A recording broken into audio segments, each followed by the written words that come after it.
మోపుతున్నారు. ఈ పోలీస్ శాఖ వారు భారత రాజ్యాంగంలో ఉన్నది ఏముంది? ప్రతి ఒక్కరు ధర్నా చేసుకోవచ్చు, ప్రతి ఒక్కరు ర్యాలీ తీసుకోవచ్చు. ఎందుకు పోలీసు వారు తరిమి కొడుతున్నారు? డీజే వానర్ అంటే ప్రతి కానిస్టేబుల్ పెళ్లికి డీజే పెట్టుకుంటు, సిఐ బిడ్డ పెళ్లికి డీజే పెట్టుకుంటుండు. మరి వాళ్ళకు ఒక న్యాయం, సామాన్యుడికి ఒక న్యాయం అని డీజే వానర్లే కాదు యావత్ తెలంగాణ ప్రజలు ప్రశ్నించడం జరుగుతుంది.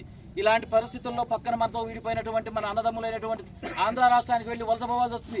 మనం వలసలు పోవడానికి తెలంగాణ రాష్ట్రాన్ని సాధించుకుంది. ప్రశ్న సమాధానం ఖచ్చితంగా వామపక్షాలు చెప్పాలి, అధికార పక్షం చెప్పాల్సిన అవసరం ఖచ్చితంగా ఉంది ఈ రోజు.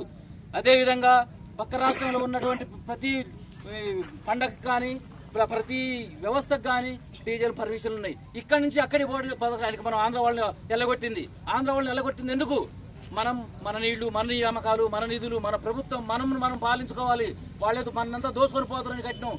మనం వచ్చిన తర్వాత మనం ఏం చేస్తున్నాం? మనమే కొట్టుకొని చేస్తున్నాం. దానికి కారణం ఎవరు? కొత్త జీవోలు తెచ్చే ప్రభుత్వాలు. ఏ ప్రభుత్వం వచ్చినా బారని బతుకులు, మధ్యతరగతి బతుకులుగా ఉన్నాయి. ఇలాంటి బతుకుల మీద ఫోకస్ చేసి దృష్టి పెట్టి ఖచ్చితంగా ఒక సమస్యకు పరిష్కారం చేయాల్సిందిగా ప్రభుత్వాన్ని కోరుకుంటూ సెలవు తీసుకుంటున్నాం.